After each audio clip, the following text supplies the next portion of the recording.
Hola, bienvenidos y bienvenidas a 32 minutos. ¿Cómo está la marraqueta hoy día? Admítalo, dura.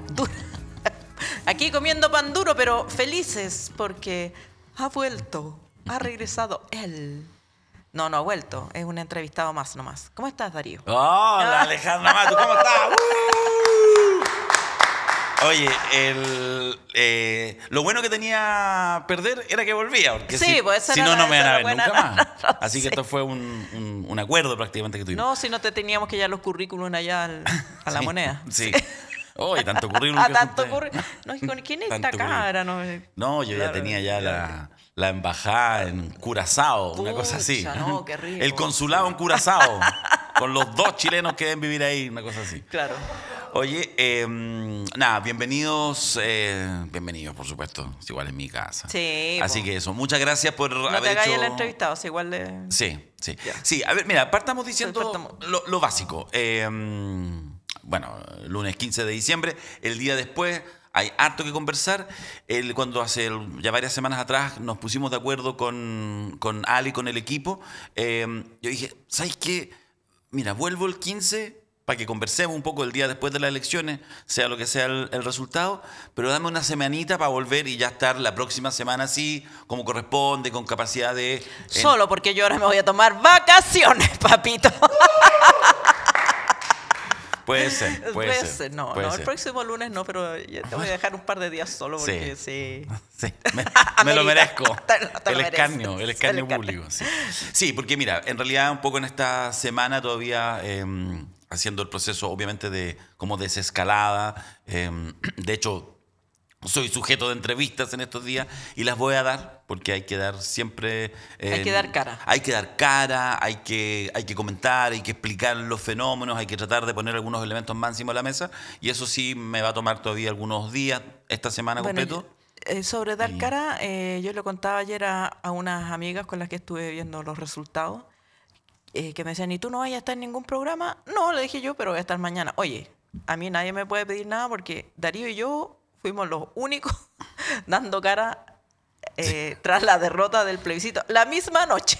La misma noche, sí. en un en un patético... Sí, estuvo bueno. No, sí, fue épico. estuvo bueno. No, de pero hecho, la soledad sí. era inmensa. Era terrible porque habíamos, lo que está hablando, sí. Fue el 4 de septiembre de 2022, que hicimos una transmisión especial de La Cosa Nostra. Sí. En ese minuto no existía 32 minutos. Pero de alguna manera fueron unas cositas, fue anticipando. Sí. Ahí desde el living de mi casa, en un sistema bien Kuma, como siempre solíamos hacer antes de llegar a este lujo. Y entonces, claro, estábamos infinitamente solos, pero también infinitamente acompañados, porque había, me acuerdo, no sé, 5.000 personas conectadas. Pues fue... La transmisión de mucha gente, pero fue espantoso. Sí, pero digamos que fue un ejercicio de dar cara. Sí. Así, al tiro. Al tiro. Se sabían los resultados, no sé, que todavía no estaba todo, pero ya se sabía que había ganado el rechazo. Ahí, sí. Y bueno... El rechazo todavía sigue siendo, yo creo, un eco, un fantasma. Pero eso lo dejaremos para la entrevista de los próximos minutos. Solo terminar diciendo, me integro con todas las de la ley desde el próximo lunes 22, a 32 minutos. Muchas gracias por haber, ustedes que están ahí al otro lado, haber de alguna manera, por decirlo así, haberme permitido salir mucho tiempo de la conducción, primero en primaria, después volvimos y después me volví a ir. Y la verdad que fue, bueno, en fin, fue un año súper intenso. Y gracias que están ahí. Y no sé si es necesario que lo diga, es medio obvio, lo voy a decir igual. Qué importantes van a ser los medios alternativos, los medios que estén disponibles, a no caer en pautas, digamos, las bajadas comunicacionales de los sectores poderosos de este país. Qué importante va a ser el trabajo que se realice en los próximos años. Qué bueno que este año ha habido un cierto, digamos, resurgir, hay algunos proyectos que se empiezan a solidificar, pero esto tiene que continuar. Así que seguiremos en esto y el aporte de ustedes es súper importante.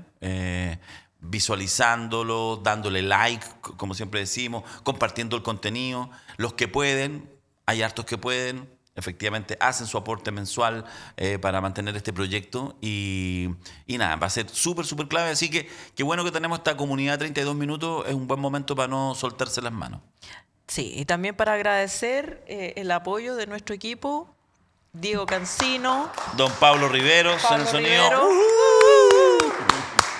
Hoy día son palitroques oficiales porque les tenemos una sorpresa al segundo invitado.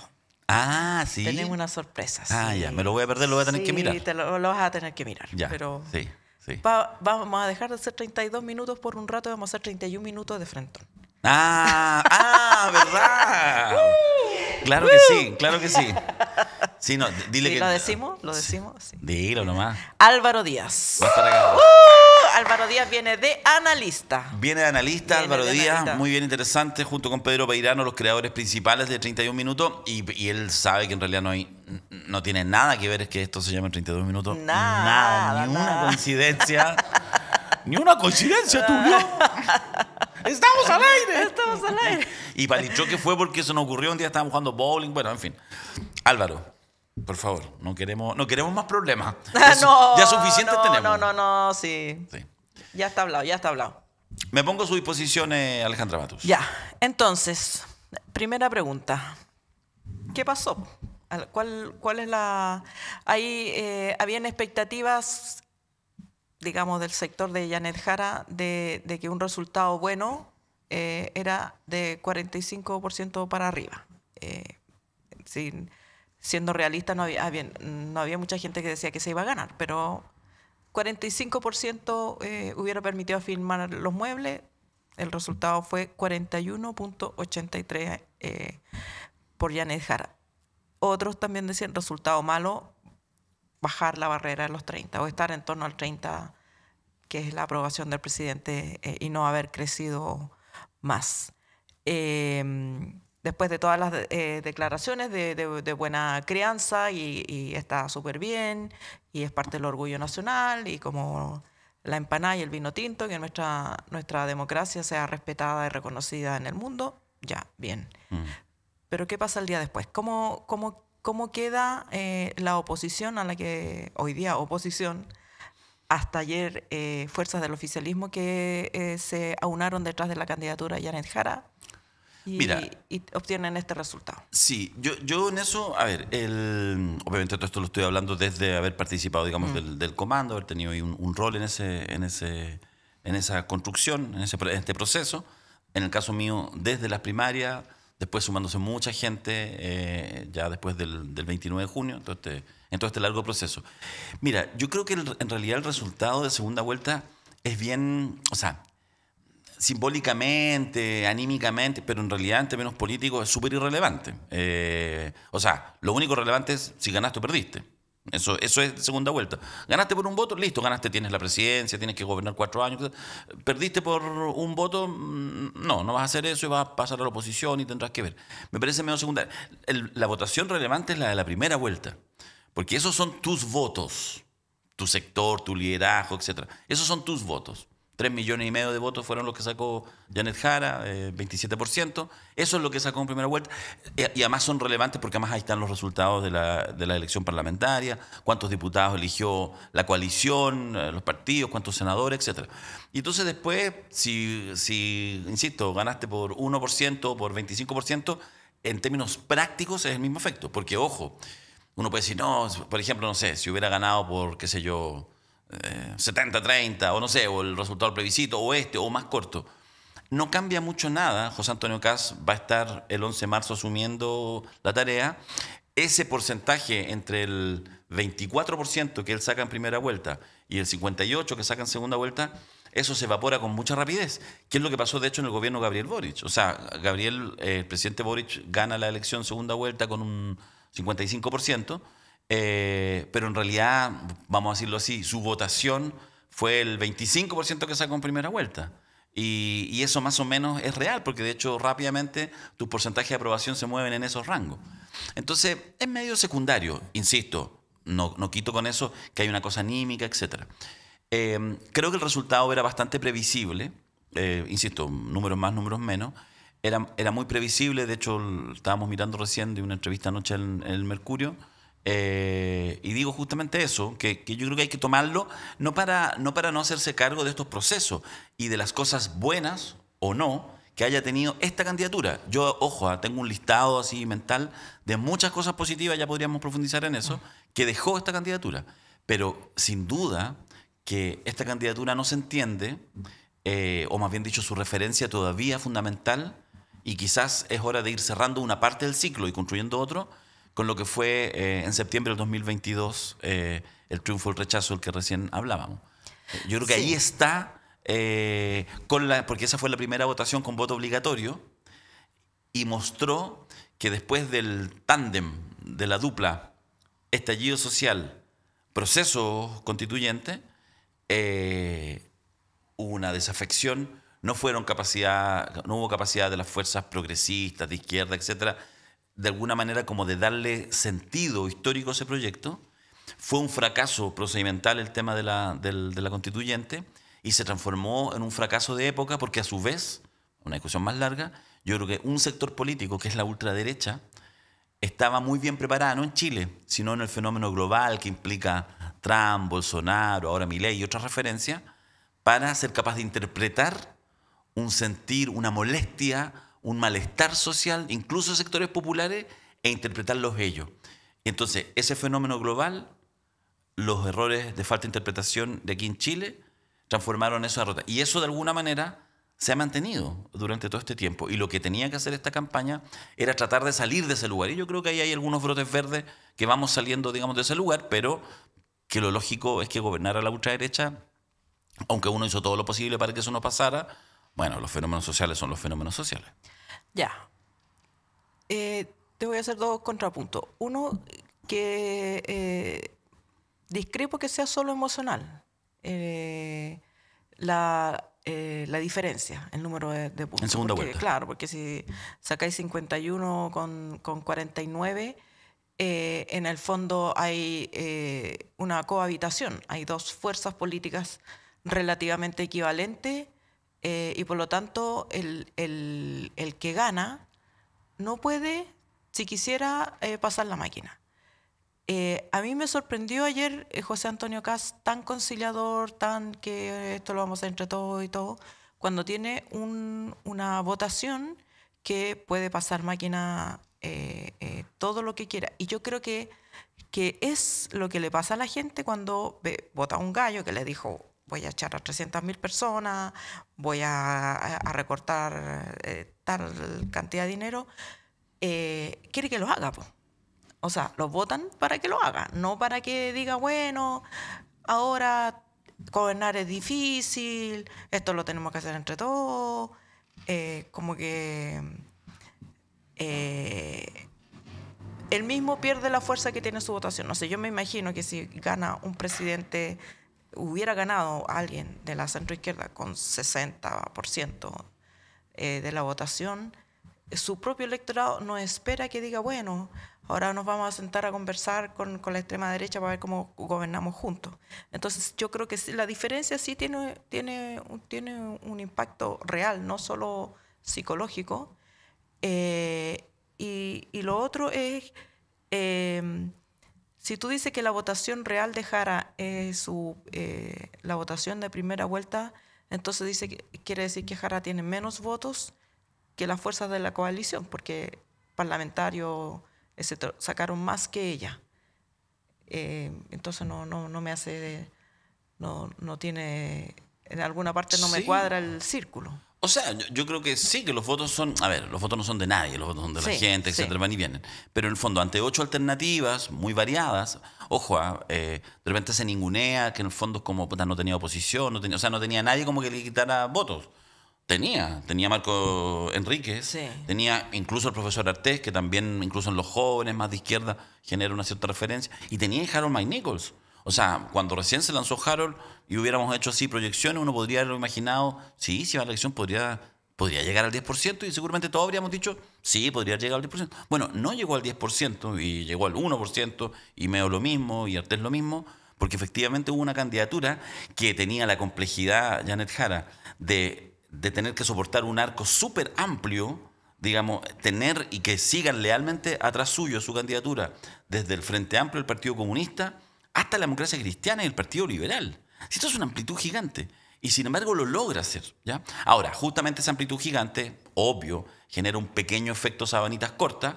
Entonces es obvio que, me resulta razonable, que 9 partidos en 2 listas, en realidad si sumamos incluso otras listas chiquititas, el Partido Popular y otros, hubo como 2 listas más, los regionalistas de la 8ª región, que no lograron representación parlamentaria, pero eran como 4 listas.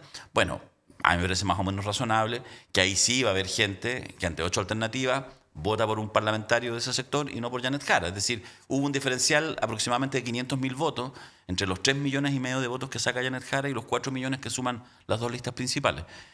Entonces, sí, o sea, me parece, digamos, razonable, por supuesto, y de alguna manera eso es lo que yo entiendo que en segunda vuelta es parte, digamos, de lo que se recupera. Y bueno, y si uno mira los números, hubo un sector de la votación del PDG de Parisi que se va a Janet Jara en segunda vuelta. Claramente hubo un sector de la votación también de Evelyn Matei que se va. O sea, hay algunos fenómenos que después ya en las próximas semanas los especialistas, yo no soy especialista electoral, digamos, en ver números, lo empiezan, digamos, a mirar. Pero lo que quiero decir es... que, claro, que ese diferencial, o sea, el que votó Evelyn Matei no se va a quedar con Jara... Sí, pero yo insisto en que la votación de segunda vuelta, para el que gane, es prestada. Y eso es un problema, por una parte, para el que gobierna. Es una característica que yo creo que ya todos lo tienen que entender. O sea, insisto, es el fenómeno Boric, se le va a replicar a José Antonio Kast. Es decir, de hecho, es un pastelito envenenado. Yo creo que para el que gobierna, si yo estuviera en el comando José Antonio Kast, por supuesto que si la distancia es amplia uno se alegra, pero si en realidad, y yo fíjate que algo en algunos espacios conversé con alguna gente del equipo de José Antonio Kast, porque uno se los topaba en los debates y esas cosas, y hablábamos de repente compartiendo un café. Claro que eventualmente un triunfo muy holgado en segunda vuelta, justamente la votación más alta de la historia, 7 millones de votos, etcétera, por supuesto. Pero en realidad, los que votaron por ti fueron 3 millones en primera vuelta, que uno podría decir como el voto. Y los otros, perfecto, se fueron a ti en segunda vuelta, pero por algo no votaron por ti en primera. Hace un mes atrás prefirieron otra alternativa. Uno podría decir, por ejemplo, que quienes votaron por Johannes Kaiser, por supuesto que yo creo que ahí hay una amplitud como más, una cercanía bien importante, pero empiezan a jugar otras cosas que en política son importantes. La política es muy mamífera, es muy de sangre, que tiene que ver ni siquiera con lo ideológico, en un país que la política está súper desideologizada, sino en liderazgos, en egos. O sea, vamos a ver si Johannes Kaiser asume o no asume un ministerio. Hizo un acto paralelo anoche. Ah, ni lo vi, yo estaba él hizo un acto paralelo con el cuchillo. ¿Cómo se llama el cuchillo? El cuchillo de Izaguirre. Con el cuchillo de Izaguirre y otra gente. Ya. Ah, mira, no sabía. Con una diputada que fue electa por Chile Vamos, la Camila Flores. Y estaba ahí. Senadora y la boquita te quedan de mismo. La Camila Flores, senadora. Senadora. Sí. En un escenario improvisado, parece, pero aparte. Y de hecho, el comando republicano les hizo saber a los periodistas que ellos no tenían nada que ver con ese acto. Ah, ya. Bueno, pero como te digo, esos son. Entonces, o sea, yo creo que no es importante la diferencia. Mira, el Lagos le ganó por nada a Lavín. Y no es que hubo gobierno. Más bien tiene que ver con la fuerza. O sea, mira, hoy en día, y esto es un fenómeno que lo vemos ya hace muchos años, y es contemporáneo, y tiene que ver con temas como el celular, tiene que ver con que la toma de decisiones, de hecho es súper anacrónico, lo hemos hablado en otras oportunidades, esto de, mira, voto cada 4 años y te doy un cheque en blanco por 4 años. Eso hoy en día no existe en nada, o sea, en nada. Sí. Ni en las relaciones de pareja, ni en la vida familiar, ni en las dinámicas laborales. O sea, estamos en un mundo donde esta idea, tú entras a trabajar a un lugar, trabajáis 35 años ahí, te jubiláis del mismo lugar, no existe para nadie. O sea, hay muchas cosas que no existen y nosotros estamos acostumbrados a, no, esto no nos gusta, pum, cancelado. Cambiáis de todo, de banco, de compañía, de comida, de todo. Y todo tomas la decisión con tu pulgar en el celular. Yo creo que eso genera cambios epocales. Entonces, un presidente de la República lo que tiene es básicamente, por supuesto, manejar la institucionalidad del Estado, que no es poco, etcétera, pero en términos de apoyo ciudadano, o sea, se te puede ir súper rápidamente. Y además José Antonio Kast hizo promesas muy específicas y rigurosas. Después, en las últimas semanas, empezó a matizar y hablaba de que iba a invitar a los venezolanos a irse, etcétera. Pero en realidad, básicamente, su bajada fue, lo vengo a solucionar todo. Y eso, más allá si hayas ganado con 58, con 70, con 51, yo creo que eso es lo que va a jugar. Y a contrario Sensu, en el caso, digamos, de Janet Jara y de la oposición, porque Janet Jara ya se terminó ayer. Ella no es una política profesional, no es que sea presidenta de partido, ni que lo decía, nunca ha estado en eso. Por lo tanto, habrá que ver en las próximas semanas o meses qué es lo que ella va a hacer, etcétera. Pero en realidad ella más bien ahora lo que hace, a mi juicio de muy buena manera, le entrega a una oposición que tuvo la oportunidad durante estos meses de ser una oposición, de ser una coalición bien unida. O sea, yo lo vi desde adentro. Ayer se vio todos arriba, digamos, nadie se quiso poner en segundo plano, al revés. Todos igual, el momento de la derrota, igual andaban todos buscando estar arriba. Lo digo como una loa. Sí, claro, porque son los momentos en que la gente se va o que el candidato o candidata queda solo. No, y ayer hubo, digamos, lo decimos siempre un poco en risa, Festival de los Codazos, en el sentido que efectivamente quisieron subir. Estaba la Carola Toá, todos, claro. Todos. ¡Wow! Ya si ahí pasó algo. Entonces, lo que yo te quiero decir es que los números son una cosa, pero en este contexto yo tengo la sensación, y que no van a tener que pasar años para que se vea. Los próximos días y semanas se va a empezar a aquilatar, y por supuesto mientras más pase el tiempo, en 6 meses más, que la candidatura a Janet Jara, su tipo de liderazgo, lo que logró hacer con esta coalición, yo creo que le hizo un gran servicio a la patria para ser una oposición... positiva, dijo ella, constructiva, responsable. Y con capacidad de hacer lo que tiene que hacer. Mira, solo en ese último tema, porque si no se me escapa. Fíjate en los partidos más grandes, históricamente incluso. Todos quedaron, respecto a sus propias expectativas, algunos podrían querer que sea 2 diputados más, pero quedaron bien y quedaron con fuerza. Partiendo por la DC, que estaba a punto de extinguirse. Frente Amplio eligió 19 parlamentarios. Quizás me voy a ubicar en algunos. Partido Comunista, 12 parlamentarios. Partido Socialista, creo que los mismos 12 o 13 parlamentarios. No, fueron como 13. PPD, 11 parlamentarios. Democracia Cristiana, 10 parlamentarios. Esos 5 partidos, que son como de alguna manera los más grandes, más históricos, etcétera, y además un tronco importante, socialistas, comunistas, demócratas cristianos, el Frente Amplio, que es la nueva, de hecho es la fuerza principal de la futura oposición, todos quedan con bancadas respetables, todos van a tener juego en el Congreso. Bueno, perfecto, va a estar difícil, van a ser oposición y van a estar ahí teniendo que rajuñar los votos y sentarse a conversar con Pamela Gil y con el PDG, todo lo que tú queráis. Pero ahí está, y ninguno de esos partidos, todos esos partidos van a tener cierta relevancia. Y eso, con una candidatura comunista, como los medios se encargaron de permanentemente, reforzarlo. Y con lo difícil que es, hay que reconocerlo, para algunos partidos como la Democracia Cristiana, incluso el PPD, de apoyar, decidir, no estar en coalición, sino apoyar como liderazgo a una candidata del PC. Creo que fíjate que no estuvo mal. Y por lo tanto toca ser oposición y de un gobierno que probablemente muchos de nosotros no habríamos soñado ni en nuestra peor pesadilla, que podría haber sido ganado la presidencia, como los republicanos de Kast. Pero ahí está, y cada día tiene su afán, y yo creo que en el fondo, por eso un poco minimizo el tema de si los puntos hubieran sido un par de puntos más, un par de puntos menos. Creo que el efecto fundamental se jugó en una adecuada defensa de la campaña y que eso se vio reflejado en primera vuelta. Y termino esta parte solo con un dato. Los 27 puntos que sacó Janet Jara en primera vuelta fueron 3,5 millones de votos. Cuando Bachelet fue electa presidenta, en sus primeras vueltas, que fueron muy exitosas y toda la cosa, sacó en una 3,200,000 y en otra 3,070,000 votos. O sea, Janet Jara tuvo en primera vuelta más votos que Michelle Bachelet en sus 2 primeras vueltas. Claro, con voto obligatorio, de acuerdo, pero no es que esa gente no pudiera votar, no se sentía interpelada para votar. Aquí los obligaste y hubo una votación. Entonces, hay que poner, yo creo que la performance de Janet es... No, yo creo que las comparaciones, digamos, siempre hay que hacerlas con ese dato de que el voto obligatorio, o sea, ninguno de los dos tiene votaciones despreciables. O sea, de hecho, el presidente más votado por el solo hecho de que es obligatorio, y Janet Jara, la candidata de centro-izquierda con más votación ever también. Pero también ahora la gracia es que, más allá de los análisis de que el mundo es pendular, bla, bla, bla, bla, ahora tienes... Es un punto cero de cierta manera, porque es la primera vez que elegimos presidente con voto obligatorio. Sí. Y no sabemos cuán flexible realmente va a ser ese electorado en 4 años más. O sea, Sí, podemos interpretar que ha favorecido a la derecha en general en las elecciones. claro. Hay un matiz con el tema de las elecciones de alcaldes, pero esas siempre son más difíciles de comparar políticamente. Sí, Sí. por su naturaleza. Sí. Pero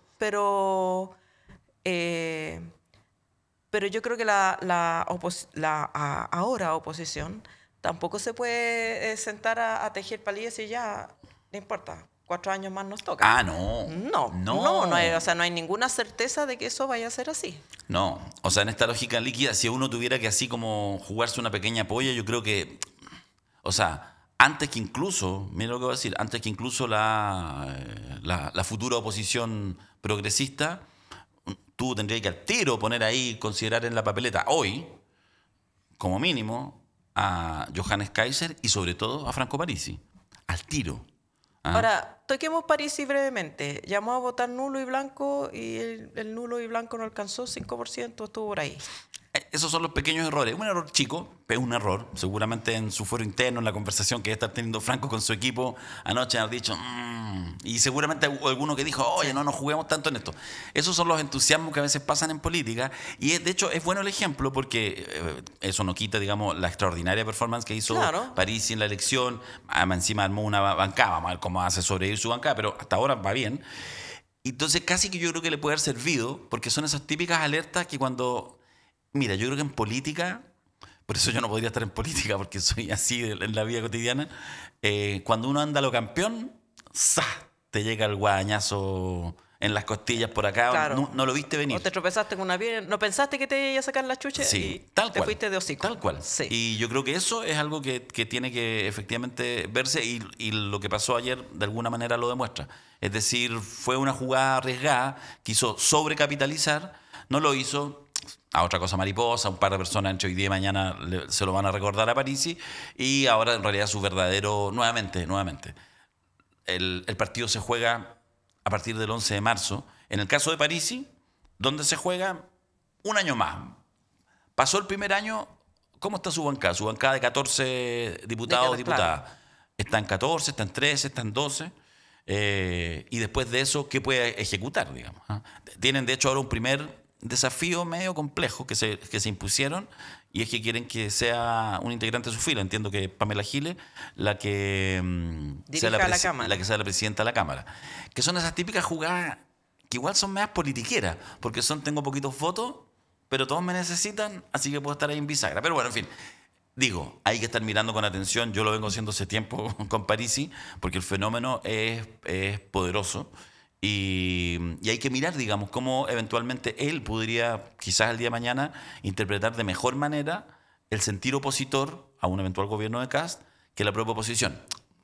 Yo supongo que eso no va a pasar y supongo que efectivamente las izquierdas, los progresismos, ese mundo van a ser capaces de, con sus particulares diferencias naturales y todo, ser capaces de tener unos mínimos comunes que permitan, digamos, marcar. Y además hacer los propios aprendizajes que ya van siendo necesarios del mundo político, cómo te relacionas con la gente, etcétera. Así que... Salgámonos de la elección y hagamos zoom en la realidad de las fuerzas opositoras. Tienen, tú dices tú, bancada decente, ya, es cierto. Pero ¿tienen partido? O sea, hay varios partidos que ya no se diferencian mucho de demócrata y amarillo en términos de su real estructura partidaria. Son partidos que debieran ir extinguiéndose o están en proceso de extinción y que han ido perdiendo carne, militancia. No, yo estoy en desacuerdo con eso. Ya. O sea, digo, la comparación que hiciste, porque efectivamente en el caso de demócrata de amarillo, no, esos son partidos que no existen, que Ya. Nunca existieron. Bueno, pero sí. No, exagerado, pero sí. ya. Lo que pasa es que yo creo voy incluso, al punto de que son incluso partidos ahí, con micrófono, pero, sí. pero en que uno mira para abajo y no ve mucho. No, yo creo que no. Fíjate, mira, el día cuando es la primera vuelta y hace el discurso de triunfo, porque salió primera, el 16 de noviembre, Janetti estaba lleno de gente, etcétera. Ayer a todo esto había mucha gente. Sí. Se hizo en un lugar más chiquitito, pensando que iba a llegar menos gente. Y yo creo que casi fue un error, porque yo miraba donde estaba en la intersección de las calles Londres con París. Sí, porque además es muy encajonado Sí, ahí, claro. y entonces mucha gente por París por Londres hacia la Alameda, por Londres hacia Alonso Valle y por París hacia San Francisco, y estaba lleno, se veía muy bonito. Bueno, pero en la primera vuelta, cuento la anécdota, termina el discurso, ya se va la gente, me quedé parece que con algunos periodistas, ya ni me acuerdo, entonces yo como que se va y estaba un grupito esperándome de chiquillos jóvenes. Y cuando termino se me acercan, ¿y quiénes eran? Eran de la democracia cristiana, de la juventud democrática cristiana. Y nos quedamos conversando largo rato, entusiasmados, diciendo, no, nos vamos a jugar para segunda vuelta, etcétera, etcétera. Entonces, jóvenes, o sea, uno podría decir, festinando, O sea, nosotros claro, perfectamente. un partido como la DC que tenga juventud. Es una cosa, no, claro. imposible. Tiene. Y gente real, ¿cachai? Gente real que se articula, etcétera, con lo difícil que es hacer hoy en día política. No, mira, lo que yo sí creo es que hay, por supuesto, una crisis de representación obvia, ¿cachai? Entre los partidos políticos. Todos. O sea, Sí. claro, lo sufrís más en los momentos de las derrotas electorales y te hacía el gil cuando tenéis triunfos electorales. Tampoco nos pasemos películas. Yo creo que nuevamente sociedad del celular, para ponerlo así mecánicamente. Probablemente no vamos a volver a tener, yo creo que eso es un problema, pero bueno, son los avances de las sociedades. Yo creo que no vamos a volver a tener lo que hace, bueno, en dictadura que decir, pero antes 50, 60, 70 años existía, que eran troncos de partido que tenían presencia el mismo partido en poblaciones, en tejido poblacional, en los sindicatos, en las universidades, en las federaciones, y por lo tanto habían militantes, pero un cúmulo de gente que era simpatizante. Y por eso incluso las votaciones en Chile eran bastante estables, porque en realidad gran mayoría de Chile tenía una cercanía natural, era católico y así como más, pero no pechoño, no sé qué, ya estaba en los entornos de la democracia cristiana. Quizás nunca militaste, pero estaba ahí. Era ahí más de izquierda, estaba ahí en algunos en el PS o en el PC, en esos mundos. ¿Ah? Eres más conservador, te santiguaba y eres parte del partido conservador. Eso. Entonces, eso yo creo que se ha perdido. ¿Qué es lo que viene? ¿Cómo los partidos logran? Yo creo que, por ejemplo, el Frente Amplio, que de alguna manera uno entendía que es el que tenía como que buscar nuevas formas de relacionamiento político, tampoco ha encontrado la panacea. Y eso hace que tienen una bancada amplia, grande, la más grande de la futura oposición, pero, por ejemplo, sus votaciones internas dan pena. Claro. ¿Cachai? Entonces, yo creo que está difícil. Ahora, no hay varitas mágicas, porque hoy en día tú y yo, y casi todos y todas, participamos de las cosas que participamos, no con la intensidad, los que somos más viejos, como participábamos hace 30 años atrás. Entonces, claro, no es solo culpa de los otros, es también cosas que de repente ya no te mueven como te movían. Y eso es un desafío para la política, no solo para los partidos políticos. No, por eso te pregunto. Ya, dado que esa es la realidad, ¿cuál es la tarea? Porque dijo Janet Jara dio la tarea de la unidad. ¿Es posible la unidad en esa circunstancia o con ese escenario? Yo creo que sí. O sea, la unidad, digamos, de lo que pueden hacer los partidos por sí mismos. Que, o sea, ser generosos. Yo creo que lo que pasa en el Parlamento, yo espero ya a esta altura como un ciudadano cualquiera, un ciudadano de izquierda, yo espero que haya generosidad, porque sí me parece que una mínima exigencia ante un gobierno de Kast que se viene y una mayoría parlamentaria de derecha, sobre todo en la Cámara de Diputados que también se viene, yo sí esperaría en los mínimos generosidad y consistencia, en acuerdos, en que estén todos los diputados y diputadas de todos esos partidos, incluyendo los independientes, buscando las mejores posiciones para tener presencia en la Cámara. Lo legislativo va a ser importante para defender eventualmente algunos embates que pueda hacer el próximo gobierno, para eliminar algunas cosas, para implementar otras. Eso sí debiera suceder. Ahora, que eso implique un renacer, ¿cachai?, como más masivo de la fuerza. No, yo creo que eso en general sucede más en otros espacios, menos estructurados que los partidos políticos. Pero que los partidos son relevantes, son relevantes. Lo que pasa es que yo creo que hay un divorcio entre de repente ciertas formas y expresiones más inorgánicas y los partidos políticos. Quizás lo que hay que hacer no es que traten, no, pero quizás como ir construyendo bases comunicantes. Por supuesto, uno entiende que en esa quizás el rol principal lo tienen los partidos, que son los que tienen que... Que es la pega, po. Claro, ¿cachai? Pero bueno, pero también es fácil pontificar desde un lugar... O sea, yo en eso como que siempre es difícil. Yo que he sido militante varios años, después no, hace años que no. también es difícil porque, puta, que cuesta... Mover. Sí. Ya, última pregunta. Que hasta ayer, digamos, la campaña de Janet Jara y las fuerzas que la apoyan es el peligro de que Kast gane, ¿cierto? Para los derechos sociales, y para ciertos grupos específicos, mujeres, diversidad sexual, etcétera. ¿Qué crees tú que va a pasar realmente con eso? ¿O esos temores eran infundados o eran exagerados?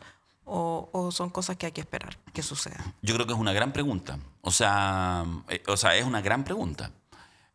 Como dirían los abogados, el peso de la prueba está en el presidente electo.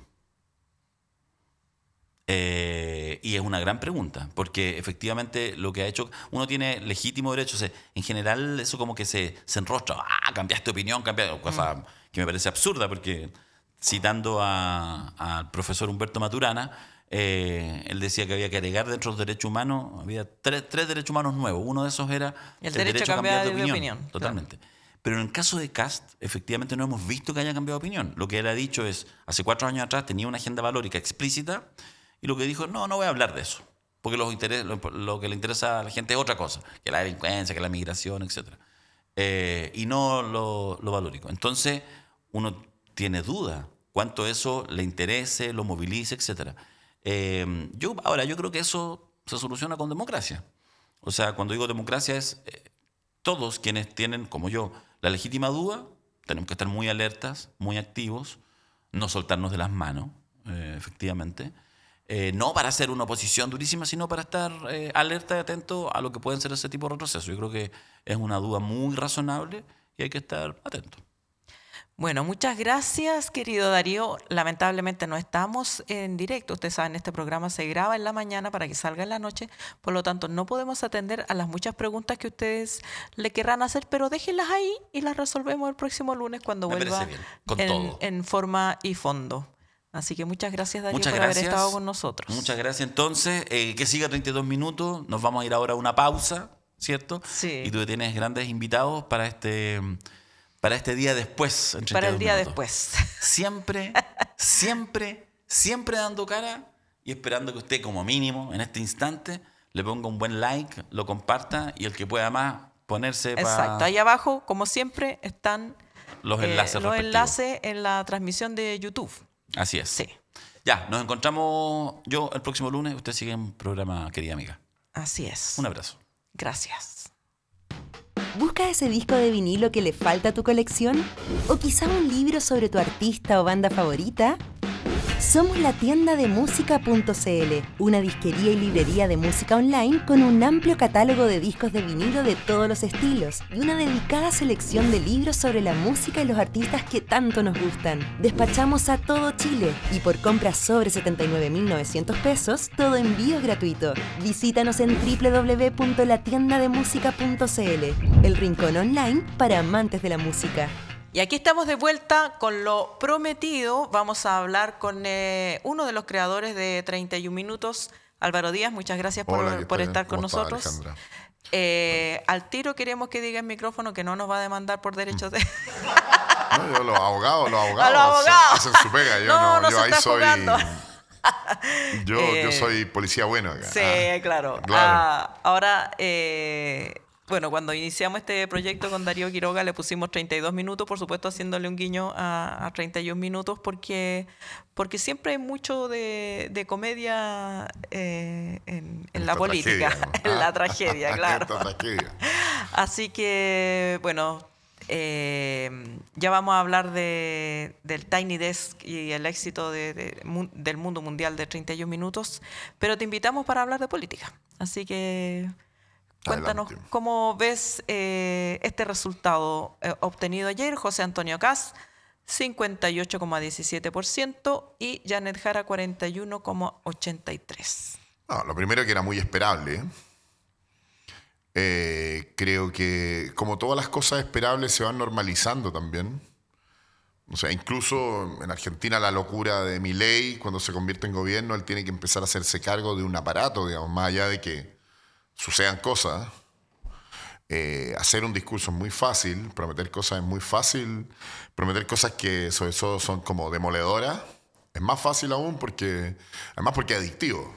Uno va subiendo la apuesta, digamos, y se ha convertido mucho las campañas políticas en subir apuestas respecto a promesas que en la práctica luego se vuelven desde ilegales hasta impracticables por falta de recursos, por no tener los votos en el Parlamento, etcétera. Chile, yo pienso que es de esas democracias que es muy estable en cierto sentido y que no depende solo de las decisiones de quienes, por suerte, de quienes la gobiernen en el momento, digamos. Entonces, no puedo decir ni confiado ni con fe, pero yo creo que no hay que victimizarse primero, sobre todo por lo esperable, y cuando algo es esperable es porque hay circunstancias que lo hacen esperable, digamos.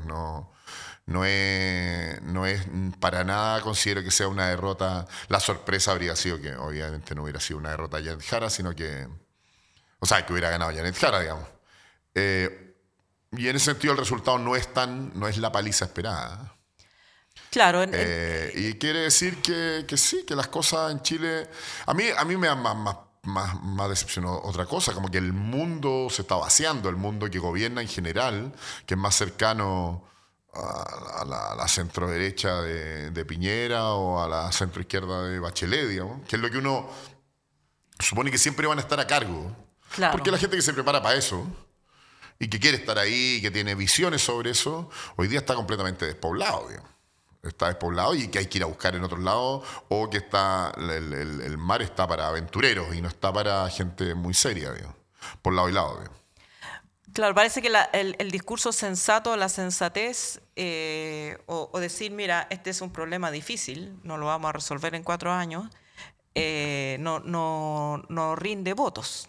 La gente no vota por discursos que muestren las complejidades de ciertas realidades, como por ejemplo cómo detener el crimen organizado. No es solamente poner milicos en la frontera. Pensemos en el lado del mundo centroizquierda, digamos. Se supone que eso lo representaba Carolina Toá en un origen. Claro. Pero no podía mostrar a nadie. Ella no tenía nombres para poner adelante. Claro. Cuando tú no tienes nombres para poner adelante, cuando tú no dices, mira, la persona encargada de la pobreza va a ser es un nombre que nos impresiona el tiro. Felipe Berrío, que no podía, pero tengo eso. En el mundo del arte va a estar tú y el Macha. Genial, el Macha está. Sí. En el mundo de Dava está. Nombres que a veces no tienen capacidad de gestión, que a veces viven en el mundo mucho más. El Macha era un chiste, por supuesto, pero lo que te digo es que son personas que te empiezan a abrigar un mundo y te dan una idea. La campaña, primero la de Carolina, estaba absolutamente desconectada de todo, de gente, no tenía nombres, no tenía personas para poner al lado de ella y eso mismo fue heredado.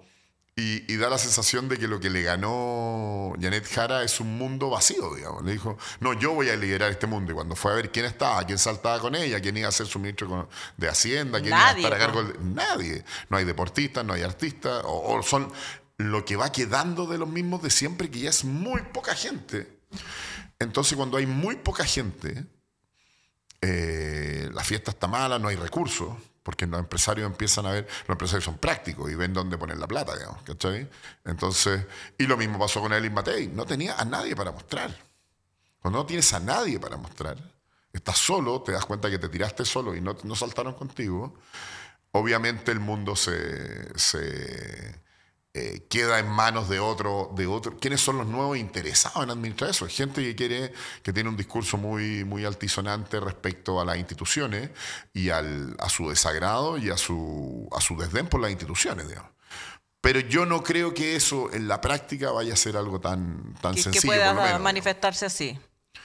Pero claro, igual, a mí lo que sí me llama la atención, por ejemplo, la elección de diputado del sargento Zamora, ¿o no? Claro. Tú te manejas ahí con el dato. Lo que se podría leer de ahí es que el votar, la mayoría, está a favor no del muchacho que cayó al río, sino del carabinero que lo empujó. Y que vamos a prestarle ropa a esa actitud. A mí, evidentemente, es un caso que había que investigar, que no sabemos, nadie estaba ahí, tiene sus bemoles, como todo caso policial, ¿no es cierto? Por lo tanto, no hay que ni martirizar al niño, Claro. ni condenar al carabinero de inmediato, pero, porque el periodismo por lo menos y la investigación tiene que actuar así, pero es distinto darle El crédito. voto. Uno creía que el crédito lo tenía el niño. Claro. Digamos. Y ahora me da la sensación que el crédito lo tiene. Ayer vi a Cristian de la Fuente y me dio pánico. Eso me da más pánico. Bueno, Que Cristian de la- Carabineros, la bandera, el escudo, el himno, empiezan a aparecer esas cosas que son muy chilenas, tienen mucho crédito en Chile, pero que siempre están silenciadas. Por miedo, están como dentro del viejo adobe chileno, igual que Claro. acá. Ajá. De hecho, hicieron un acto paralelo, ese donde está el Cristian de la Fuente, Johannes Kaiser, el cuchillo Izaguirre. Claro, ese cuchillo. Así el como, mundo cuchillo. Bueno, el mundo cuchillo, el mundo corvo. Claro, pero ahora tiene pelo largo, habla relajado, claro, es como de claro. camisa de franela, ¿cachai? No es un mundo raro, no es un mundo, y es bien, y yo creo que hay cosas bien chilenas, el pinochetismo es muy chileno también. O sea, decir que sacaron un 43% después de una dictadura, Sí, pues, claro. es muy tremendo, después de haber hecho todo lo que hiciste, digamos, que estés con el botín que te llevaste, digamos. Y ese mundo se retrotrayó durante muchos años, 30 años, guardado en sus casas, en silencio, comiéndose que te digan dictadura, comiéndose que te dieron la espalda a todos tus aliados de Comiendo derecha, ¿cachai? que te diga que tu Comiéndote mujer no todo. te tiene que hacer caso. Comiéndote el desprecio, Sí, claro. el desprecio, Sí, po. ¿cachai? Y si eres funcionario de la Fuerza Armada, era como ser cura, digamos, ¿cachai? Claro, claro. Comiéndote el desprecio, digamos. Y ahora salió, estaba ahí, ¿cachai? Está vivo, va a salir a las calles, va a ser presente. Y yo creo que eso, quizás el mayor miedo es que eso tenga respaldo. Que cada vez que pase algún exceso, la gente diga, sí, pero es que así son las cosas, digamos, ¿cachai? Ahora, Bueno, puede que si uno le cree al discurso de Kass ayer, que muy moderado, muy demócrata cristiano en su estilo, uno podría imaginar que va a ser como el gobierno de Gabriel Boric, que por la izquierda tenía al PC u otras fuerzas pidiéndole medidas más de izquierda, y por la derecha a los liberales, la DC o el PPD diciéndole más piola. yo creo que no pasa tanto por lo de la postura política, sino pasa más parecido a como que te pasara un avión grande, ¿cachai? Un Boeing 747. Entonces, entráis, veía el avión, decís, sí, el avión vuela, hemos mandado una avioneta, ¿cachai? Pero entráis al avión y está lleno de botones. Y tenéis que preguntar quién sabe apretarlos, ¿cachai? Para lo que sea. Claro. No es tan fácil. Y te hay que volar el avión igual. Claro, y te Entonces, como quedan... hay que volarlo, empezáis a preguntar quién sabe, y ahí levanta la mano Ramírez, ¿cachai? Levanta Claro. la mano incluso los ex Evópoli, que no tienen ni partido. claro. Si ayer andaban los dos dando vueltas, no tienen partido. Hasta la Jimena Rincón te lleva. Entonces Jimena Rincón siempre, yo fui ministra Yo fui ministra la mujer. ¿de qué fue? De la mujer. De la mujer. Pero fue ministra varias veces, secretaria también, ¿o no? Tenía otros cargos. Bueno, Ana parlamentaria, Jimena Rincón ha vivido en esto. Es Claro. DC, Claro. de alma es De DC. alma, claro. Entonces, mira, esto se hace así. Tú llegáis, negociáis, tiráis algo, llamáis, tenéis un amigo, dejáis a los sindicatos tranquilos, no te metáis Claro. con los funcionarios de la salud, no te metáis con los de la educación, ¿cachai? Te van a empezar a explicar cómo se hace, y ahí tú vayas a mirar a Jimena Rincón o vayas a elegir a Mara Cedini. Bueno, Mara Cedini te puede servir para algo, para un ministerio que no le importe a nadie, ¿cachai? Claro. Para que hable, para que haga los shows. Pero cuando tenéis que manejar el avión, quizás te vais por Jimena Rincón. Que te va a traicionar tan A los rápidamente 2 como ha segundos. traicionado, weón, a todo el mundo. Ya. Te va a abandonar en el Te va a al abandonar primer tren, ¿cachai? a la primera al turbulencia. a la primera turbulencia se va a bajar del agarrar avión, paracaídas, por su- pum, chao. el único paracaídas se ve lo tiene ella, digamos. ¿Cachai? Entonces, tú lo sabes eso y decías, ¿cómo lo tengo a ella que adentro? Claro. ¿Cómo? Y te van a aparecer y alguien te va a ofrecer, mira, ¿sabéis que Briones estaría dispuesto si es que usted... Bueno, alguien que sepa, que es más o menos serio. En ese sentido, Kass no parece tan loco como ha Kaiser. tenido sentido político casi, por eso es presidente. Sí. ¿no? Yo creo que tiene una sensatez, no es... Es alguien, uno que siempre ha ido por la vía democrática y se ha postulado, ha sido parlamentario, no tiene muchas luces en términos por lo menos de las que uno pueda deslumbrarse, digamos. Claro, no es un Pero gran orador, tiene digamos, que he pragmatismo, visto. tiene pragmatismo, indudablemente. Digamos. Ahora, te quiero preguntar por la cultura. En último minuto salieron canciones de la canción de Ana Tijoux con Chile, Pablo Chile. El mundo de la cultura en general que uno conoce estaba con Janet Jara. Y parece que alguien leyó el programa de Kaiser, de Casa, y no había nada que dijera cultura. ¿Qué crees que va a pasar con...? O, por otro lado, uno puede decir, bueno, ellos ganaron la batalla cultural igual, porque tienen 7 millones de votos. Yo creo que no va a pasar nada. Hay una cultura oficial ligada obviamente al Ministerio de Cultura y a ciertas actividades que a mí, la verdad es que creo que van muy en decadencia, digamos. No, o sea, realmente la herencia cultural del gobierno de Boric es muy mala. Es muy mala porque no es nada, porque se esperaba mucho. O sea, no queda un festival, le aumentó claro, no queda una institución. Feria. Claro, es como de feria navideña, de emprendedores. Claro. Todo como reducido a... Y el Frente Amplio en general, y poniendo a Gabriel como representación de eso, son muy de cosas muy pequeñas, tiene de muy poca ensoñación, digamos, ¿cachai? No pudieron hacer un aniversario de los 50 años del decente, golpe claro, en el Estadio Nacional, como un gobierno de izquierda debió haberlo hecho. Terminaron poniendo unas carpas ordinarias en La Moneda. Yo fui de curioso y la verdad es que no era un acto para nada, no era ni emotivo, ni era moderno, ni era nada. No tenía, ahí estaban los mismos de siempre, que están básicamente en la nómina del Ministerio de Cultura, que ahora va a cambiar esa nómina, me imagino. Si es que... ¿Cachai? Claro. No hay grandes eventos, no hay una política cultural chilena que uno diga, sí, sabéis que por lo menos esto, en términos del audiovisual, sigue siendo anecdótico, ¿cachai? Y por lo tanto se ha ido todo lo interesante a esfuerzos privados. Eso es lo real. Entonces, quizás constatar eso, quizás un gobierno de derecha lo que te dice es, mira, preguntémosle a los que hacen cosas, a los que les va bien, cómo lo hacen, digamos. Y te das cuenta que el Estado ahí es anecdótico, salvo por algunos fondos, etcétera, pero que el Estado... A ver, ¿cuál es el gran problema? Que debería ser una gran pérdida después del gobierno de Boric. Debería ser, hoy día deberíamos estar de luto nosotros. Claro. Los mediocres que reciben subvenciones porque se subvencionó a todo el mundo, y los bacanes porque con eso te puso en escena, claro, en órbita, porque hay premios Oscar, porque estás yendo a ferias del libro, porque etcétera. ¿Cachai? Debería haber para todos. Claro. Un gobierno bueno hay para todos. Sí. ¿Cachai? Hay para los más o menos, para los malos y para los buenos. Pero yo no creo que nadie pueda... O sea, son muy pocos los que están de luto y por muy poca plata, digamos, ¿cachai? Por muy pocos recursos. Entonces... Esa es la pena, que la pérdida no va a ser tan grande, digamos. ¿Cachai?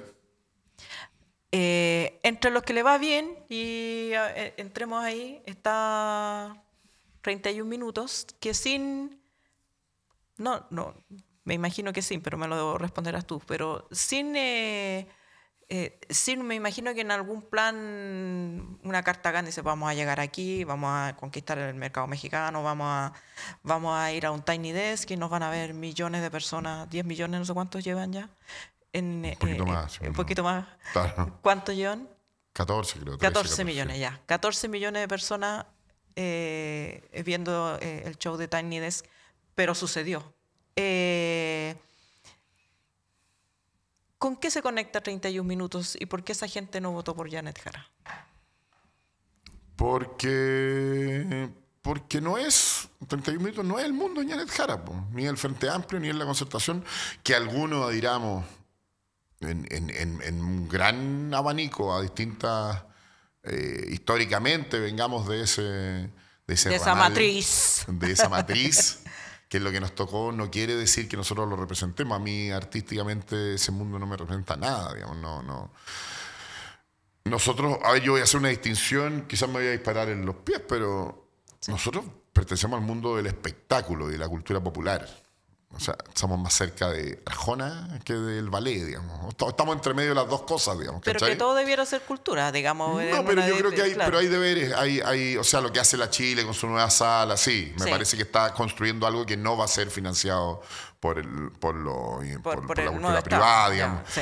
que haya una matriz industrial en un país. Eso es lo que yo digo, tenés TVN y lo convertiste en un lugar para eventos y matrimonio, TVN se va pudiendo claro, haber hecho un lugar para una industria cultural seria que abastecía tanto el espectáculo como la industria de los documentales, etcétera. Y para eso tenés que gastar plata y tenés que mostrar números rojos. Es curioso, ¿eh? Yo espero que el Estado me muestre números rojos, bueno, porque me muestre números rojos porque se los gastó en cosas interesantes, ¿cachai? Entonces, claro, lo nuestro es un mundo popular. El mundo popular no pasa necesariamente por una postura política, idealmente no, digamos. Puede por quizás en el sí y el no, sí. Claro. Pero hoy día, si tú me decís que el votante, que el público de 31 minutos lo ponía a votar y ganó Kast, te creo, digamos, ¿cachai? Claro. Porque responde a otras dinámicas. Y nosotros no trabajamos ni para uno ni para otro, por supuesto, pero creyendo que en la medida en que espero que no, digamos, pero si hay restricción de libertades, sí, efectivamente ahí tú empiezas a militar, porque empiezas a militar en lo que te lo que te ha hecho crecer, digamos, ¿cachai? Lo que te ha hecho llegar a otras personas. A nosotros, en puntual, cuando alguien me pregunta, ¿lo han censurado alguna vez? Sí, una vez una concejal que se llama Vanessa Kaiser nos impidió tocar en el Teatro Municipal de Las Condes.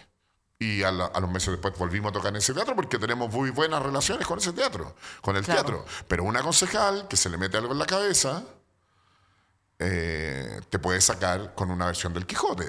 Te puede sacar de un teatro. Entonces, si son muchos concejales los que tienen mucho poder, y no solo concejales, sino hoy día ahora están en el Parlamento, claro. Entonces, claro, ahí el mundo se empieza a poner difícil. Hay ese típico cosa de Bertolt Brecht, que se llevaron a los comunistas, pues no me importó, se llevaron a los judíos, pues no me importó, de repente te van a hallar a ti y decir, ay, ¿quién me tira? En eso hay que estar atento de que se vayan, pero también es una alerta, pues, para decir, ahora puede que haya un propósito también, ¿cachai? Que haya un propósito de recuperar espacio y generar espacio interesante y de descubrir que cuando te toque a ti, de nuevo, si es que te vuelve a tocar, no puedes ser tan perezoso ni conformarte con tan poco. Creo que el gran problema de Rafael Gumucio lo decía de manera decía, al presidente Boric le gusta leer a él, pero no le gusta que los otros lean. ¿Cachai? Y en ese sentido, claro, aquí no hay una gestión editorial, no hay una gestión fomento la lectura. No hay, puede haber, pero no hay. Tú esperas una editorial, sí, es un gobierno de izquierda, claro. ¿Cachai? El gobierno de izquierda pone editorial estatal, pone canal estatal, pone productora de cine y número rojo. Claro. Y pone ópera, bueno, y tenía todos los cabros en las plazas viendo conciertos todos los fines de semana. Y defiende esa gestión diciendo, sí, pero es que no todo eso es educación. Y no todo. Y ahí combatimos al narco. Claro. ¿Cachai? En las plazas combatimos al narco, con deporte también, ¿cachai? Y hacemos los grandes juegos y los juegos panamericanos no tienes que poner su rentabilidad solamente, tienes que poner tienes que gastar en eso, claro. Los chicos enormes. Deporte y cultura tienen que ser un gastadero, porque no es un gastadero, porque está invirtiendo en la gente, ¿cachai? Si un gobierno de izquierda no puede exhibir en deporte y cultura, perdió su alma, ¿cachai? Y en educación en general, digamos, ¿cachai? En salud. Si no puede exhibir ahí un catálogo interesante, iniciativa exitosa, en gobiernos muy cortos también. Sí. ¿Cachai? ¿Tu juicio sobre Gabriel Boric, el gobierno de Gabriel Boric, es negativo? ¿Es tu evaluación? A ver, yo creo que yo traté de participar en la campaña del apruebo. Y ahí me di cuenta que había una mezcla el mundo no de Gabriel Boric, yo a él lo encuentro una persona valiosa y creo que va a seguir siendo valioso. Y creo que lo hizo bien, incluso puedo decir que lo hizo bien, pero él habla por su gobierno, digamos. Creo que tiene buenos ministros. Creo que que Carolina Tovar es una buena ministra, que Marcelo es un buen ministro, que Muñoz, el de transporte, es un buen ministro, que Aguilera, la ministra de salud, una buena ministra, ¿cachai? Jaime Pizarro, o sea, creo que yo con esos ministros me voy me parece un buen, elenco. Me parece un buen elenco, digamos.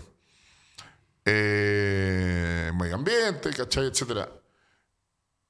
Pero, a ver, los 4 años son muy cortos, entonces corrís carreras cortas nomás. Eso es lo primero. No pensáis que vaya a estar 8, que era lo que antes pensaban. Claro.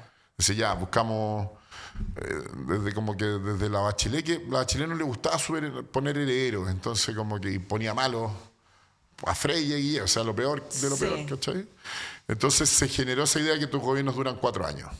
Por lo tanto, tus planes son 4 años. Y lo que te estaba contando, yo participé en lo del apruebo, que era como la gran causa ideológica de esto. Y me di cuenta que era un mundo de la mezcla de soberbia con ingenuidad es tremenda, así es lo peor que puede pasar. Entonces creo que era así, que el Frente Amplio era soberbio, era ingenuo y soberbio, y se vino, pero se pegó un costalazo tremendo. Claro. Giorgio Jackson como su niño símbolo de esa actitud. Entonces se quedaron sin planes. Te quedaste sin planes y volví a lo tuyo, y uno escribe poesía, el otro hace... alguien dice que está en una cultura de atrapasueños. Claro, se quedan como en el mundo de los atrapasueños, ¿cachai? Unas cosas muy, muy pobres en relación con lo que ha habido en Chile, ¿cachai? Y eso yo sentía que era un gobierno más bien con poca ensoñación, digamos, ¿cachai? Pocos proyectos como... épicos. No quedó un museo, bueno. Claro. O sea, que el museo, no me acuerdo, creo que me voy a equivocar del dato, porque es entre Lago y Bachelet que deja el Museo de la Memoria. Bachelet, pero es el proyecto de Lago, ¿no es cierto? Sí. ¿Cómo construir un Museo de la Memoria hoy día? Que ellos no pudieron ocupar una casa, Una casa Ley Pereira. O sea, yo creo que ¿cachai? No pudiste comprar una casa Ley Pereira, la de Allende, ¿cachai? Sí, po. No podía hacer eso. Entonces, ¿dónde queda el que hace museo? El Mirador es el museo de Martita Larraechea. O sea, el MIM. Sí. ¿Dónde está eso, digamos? Que el gobierno que deja museos, que deja... Bueno, van a transformar la Alameda. Yo creo que eso puede ser un gran aporte, pero tiene que proyectarse mucho más allá y tener proyectos. Claro, pero ahí también van a pedir crédito Orrego, Matei, porque en realidad fue un... Pero los que están involucrados me parece que tiene que ser así además. Claro. No es solo, sucede durante gobiernos, digamos eso. Pero bueno, la política, cortar cinta es mucho más barato que regar, es mucho más vistoso y barato que regar el pasto, digamos. Entonces,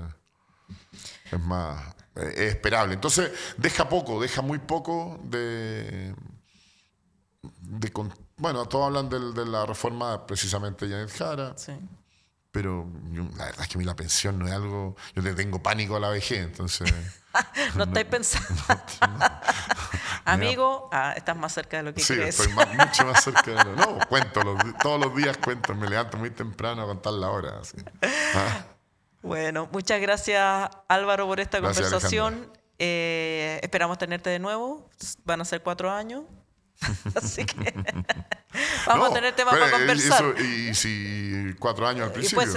Puede ser 8. Sí, el problema es que piensan en 4 años. Yo creo que eso es Además, cuando tú piensas en 4 años, el día 1 la oposición te empieza a destruir. Claro.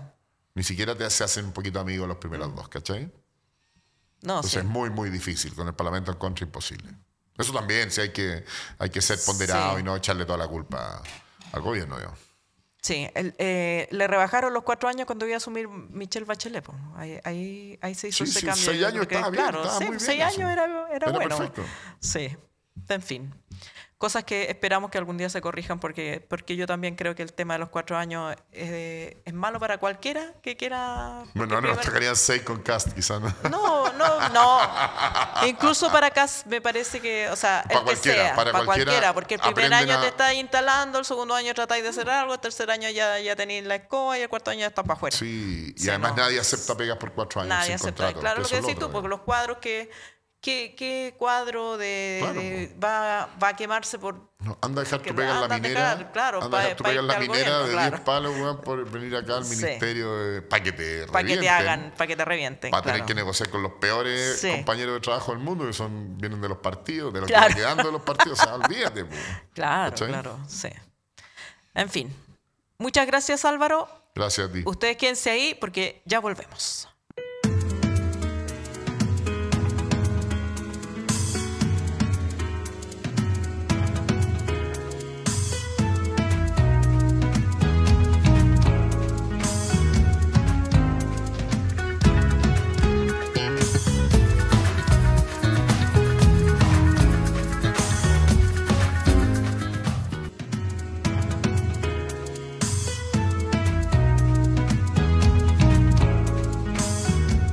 Estamos de vuelta con nuestra última entrevistada, Perina Fierretti. No como los... Ferretti. Ferretti, perdón. Es que mi pronunciación en italiano... Fierretti podría malinterpretarse, de hecho. Cuidado, Alejandra. Hay que andarse con cuidado ahora. Hay que andarse con cuidado. Sí, podría traerme malas... o a mí, consecuencias impensadas. Sí, impensadas. Te quiero leer un titular que hoy, el titular de hoy de El Mercurio. Kast 58,17% triunfa ampliamente en todo el país y Jara 41,83% obtiene el peor resultado de la izquierda en un balotaje presidencial. ¿Estás de acuerdo? A ver, voy a comenzar para que no se me acuse de autocomplaciente ni de falta de autocrítica, reconociendo que fue una derrota muy fuerte, que fue una derrota muy dura y que fue una derrota que estuvo lejísimos de ser estrecha. ¿Ya? Partamos por ahí. Ahora, creo que tenemos que tener mucho cuidado con este tipo de titulares y este tipo de lecturas que son, por una parte, muy intencionadas, ya sabemos de dónde provienen, pero también son muy imprecisas. Me gustaría recordar ese Chile que elegía presidentes con el 25% del padrón real, ¿ya? El Chile de la abstención electoral, que fue un Chile de muchas elecciones, era un Chile donde votaba menos del 50% del padrón electoral y que por lo tanto presidentas como la presidenta Michelle Bachelet y presidentes como el presidente Sebastián Piñera fueron electos con resultados bastante lejanos a la mayoría real, ¿ya? Entonces eran victorias que se celebraron como grandes victorias, pero en realidad estábamos ocultando allí y nadie decía muy de frente que eran la mayoría de la minoría que votaba. Entonces yo creo que es muy impreciso, es muy, digamos, claramente intencionado decir que es el peor resultado, porque se está obviando una larga etapa, digamos, de nuestra historia reciente, donde el dato más importante y la opción que más adhesión concitaba era la abstención electoral y no las ofertas políticas que en ese momento se ofrecían. Dicho eso, insisto, lo de ayer fue una derrota, claramente, es inapelable, pero a mí me interesa y a nosotros en No 21 nos interesa fundamentalmente los encuadres que le damos a esto, porque tenemos que desarrollar, y ahí hablo, digamos, desde la posición que ocupo, digamos, como una mujer de izquierda, como una mujer militante, tenemos que aprender a desarrollar formas de pensar que nos ayuden a entender la realidad en la que estamos y no que nos desarmen intelectualmente y nos dejen ahí pataleando, lloriqueando, quejándonos y lamiéndonos las heridas, cuando la verdad que tenemos mucho trabajo por delante. Esta derrota es, digamos, muy profunda, nos tiene que hacer reflexionar de verdad muchísimo y no vamos a lograr sacar nada en limpio ni aprender nada si empezamos a comernos y a tragarnos, digamos, esos encuadres que están precisamente pensados para provocar ese efecto, que nos vayamos a encerrar, a lamernos las heridas, a latigarnos unos a otros. Y me parece que aquí la tarea... las tareas y los encuadres los ponemos nosotros. Y en eso toda la autocrítica, toda la honestidad, toda la dureza, pero también un esfuerzo por pensar con cabeza propia. Bueno, otra lectura es que la izquierda, dado que no existía voto obligatorio, ningún presidente de centroizquierda había obtenido la votación desde el retorno a la democracia y desde antes también, que obtuvo Janet Jara, 5 millones... 5 millones sí. de electores. Sin embargo, si uno mira las propuestas históricas de la izquierda, ha sido representar al pueblo. Y yo todavía recuerdo la fantasía que existía de que cuando el padrón se hiciera obligatorio y el pueblo votara, la expectativa era que votaran hacia la izquierda, porque es la izquierda la que normalmente representa las demandas más populares y no de las élites acomodadas. Sin embargo, esta es la primera elección con voto obligatorio. El pueblo votó no solo por la derecha, sino que por la ultraderecha. ¿Qué aprendizaje o análisis puede sacar la izquierda, los partidos de izquierda de ese resultado? Muchísimo. A ver, creo que esa presunción de que el voto universal efectivo, digamos, todos votando, beneficiaba a la izquierda, fue verdad en algún tramo de la transición al principio. O sea, está claro que la participación electoral en el plebiscito del 88 fue masiva, fue una gesta, digamos, de quienes porque además querían la gente recuperar tuvo la que democracia. Inscribirse para votar. Había que inscribirse, había que tener valentía para ir, inscribirse, perder el miedo. Y ahí la abrumadora participación electoral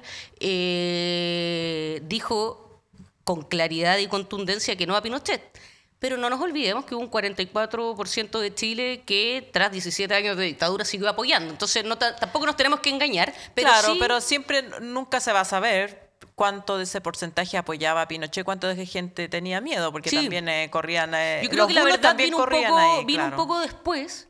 Y es que a la centroizquierda, la Concertación, en votos absolutos le iba bastante bien en las parlamentarias y la derecha se salvaba por la sobrerepresentación que producía el binominal. Claro. Si no hubiera habido binominal, la derecha hubiera estado muy reducida parlamentariamente.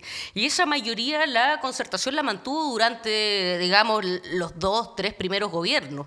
Me parece que los signos de agotamiento de esa comunión entre clases populares y mayorías y la conducción que le daba la centroizquierda empieza ya a notarse en el famoso año 98, ¿cierto? Que es donde aparece el libro de Mulián, Chile actual, anatomía de un mito, el informe de desarrollo humano sobre los malestares, ¿cierto?, de la modernización, sobre los miedos que iba trayendo la modernización. Es el año del debate entre los autoflagelantes y los autocomplacientes, y es la primera vez que la derecha está cerca de ganar la elección presidencial. Y de ahí en más vamos observando que la curva de participación electoral va decayendo hasta llegar a, digamos, números que en alguna parlamentaria, en una municipal, la del 2016, rozó el 30%, y eso ya fue como se prendieron todas las alarmas, ¿ya? Entonces, lo primero fue que hubo un proceso de desconexión de la centroizquierda que guiaba los destinos del país, de las grandes mayorías, y ahí nosotros, quienes en esas épocas no éramos parte de la Concertación y tratábamos de articular una izquierda que fuera independiente de la Concertación, y lo que ahí veíamos, digamos, es que una parte importante del proyecto concertacionista se neoliberalizó. Es decir, ya no era tan distinguible si estaban defendiendo los intereses de las grandes empresas o los intereses de los trabajadores, si estaban defendiendo a las sanitarias privadas o si estaban defendiendo el agua como un bien de uso público. No estaba ya tan claro si los cambios que se demoraban era porque no se podía o porque realmente no se quería. No querían, claro. Y era, digamos, nosotros nos opusimos desde el comienzo a que el mercado avanzara en cuestiones fundamentales. Nos opusimos al crédito con aval del Estado y decíamos que tenía que ampliarse la educación pública. Nos oponíamos a que las ISAPRES fueran protegidas y que pudieran como poner reglas injustas a sus afiliados. Entonces creo que, si bien, y yo esto lo reconozco muy honestamente, en la Concertación siempre hubo y sigue habiendo gente que fue muy crítica de esta, digamos, desviación neoliberal de la Concertación, y eso hay que reconocerlo. Esa gente existió y sigue existiendo, y con esa gente estamos trabajando, ¿cierto? Pero no se puede negar, digamos, que se empezó a ser indistinguible a veces y cada vez con mayor frecuencia si la centroizquierda en el poder estaba de parte de los intereses empresariales, de mercados concentrados. Pensemos en las AFP. Gente que fue ministra de la Concertación pasó a ser directora de AFP, como Jimena Rincón, pero así uno hace la lista de dirigentes importantes de esa centroizquierda que pasan después a ser directores de grandes empresas en áreas que, de acuerdo a una concepción de centroizquierda, no debieran ser negocio, como la salud, las pensiones, la educación. No son pocos. Entonces, yo creo que ahí hay una clave para entender qué fue pasando, que la izquierda y el pueblo se fueron distanciando. Y a lo que nos compete a las nuevas generaciones, ya no somos tan nuevas, pero a quienes tratamos de elaborar y de construir una izquierda alternativa a esa centroizquierda, creo que tuvimos aciertos al poner sobre el tapete cuestiones como el endeudamiento y haber machacado y machacado y machacado con que había que terminar con el CAE, que hay que sacar a la banca del financiamiento de la educación superior, cuestión que ahora tiene bastante más adhesión que cuando partimos y nos trataban de populistas, de irresponsables, de que queríamos premiar a los flojos que no pagaban, etcétera. Pero ese impulso inicial yo creo que hay que recuperarlo. Es decir, ¿qué sectores de Chile, la izquierda en este momento, que no son sectores acomodados, que no es gente, digamos, naturalmente de derecha ni nada, pero qué sectores no estamos mirando, no estamos conectando con sus dolores, con sus anhelos, con sus esperanzas y con sus desvelos? Y además de conectar, porque ahí hay cuestiones que no tenemos resueltas y yo creo que hay que ser honestos en esto. Yo puedo conectar, no solo conectar, pertenecer a esos grupos de Chile que por nuestra condición socioeconómica no podemos acceder a un subsidio habitacional. Pero tampoco, pero el día del rey perico, como dicen nuestros mayores, nos van a dar un crédito hipotecario. ¿Ya? Claro. Yo pertenezco a esos sectores. ¿Qué respuesta da la izquierda a ese Chile, digamos, que ve al Estado solo cuando se le aparece el servicio de impuestos internos, si es pyme, si es emprendedor, pero que no siente ese apoyo, digamos, de lo público, de lo colectivo, para cuestiones tan importantes en nuestro imaginario como es la casa propia? Y pongo solamente otro ejemplo. Muchos tenemos una conciencia ya bastante formada de que el costo de la vida es una de las preocupaciones obvias, fundamentales de todas las familias de Chile. Pero también estoy convencida de que en este momento no tenemos ni los instrumentos ni la fuerza para plantarnos de frente al mercado inmobiliario y poder poner límites. Límites a la usura de los bancos y de las casas comerciales, límites a los valores de los arriendos de las viviendas, a los precios de las viviendas, al precio del suelo. Todo eso es poner límites al mercado desregulado. ¿Tenemos la fuerza para hacer eso? Si nos planteamos, ya, vamos a poner límites al precio del suelo, porque es un bien público. Claro. ¿Podemos hacerlo? ¿Se nos va a tratar de populistas? No, gente incluso de centroizquierda va a tratar de que eso es meter mano eso sí que y tratar de comunismo. Claro. Bueno, es que si no somos capaces de que la política sirva para poner límites al desenfreno del mercado, ¿para qué sirve? O sea, ¿para qué sirve? ¿Para qué nos organizamos? ¿Para qué queremos que la gente vote por nosotros si al final no podemos hacer nada? Yo sé que no podemos hacer todo. Lo he sufrido y lo hemos sufrido estos años, digamos. Creo que la reforma de pensiones es un buen ejemplo de aquello, pero entre no poder hacer todo y no poder hacer nada hay un universo y creo que ahí, por una parte, tenemos que pensar qué es poner límite a la voracidad del mercado para proteger a las personas y a las familias, y lo otro que tenemos que pensar es cómo se crea una fuerza, cómo se junta una fuerza, cómo se entrena una fuerza para que en algún momento seamos capaces de sentarnos cara a cara con el mercado inmobiliario y decir, aquí vamos a poner límites, porque la vivienda, el suelo son para el bien público y no para el enriquecimiento de algunos. ¿Estamos lejos de tener esa fuerza? Sí, pero me parece que ese es como el norte que debiéramos tener, porque sin eso en realidad termináis solo decepcionando. Terminas como reforzando la idea de que la política no sirve para nada. Votamos con tanta esperanza y al final no pasa nada. Bueno, no es fácil que las cosas pasen, porque enfrentamos poderes súper poderosos, eso hay que reconocerlo.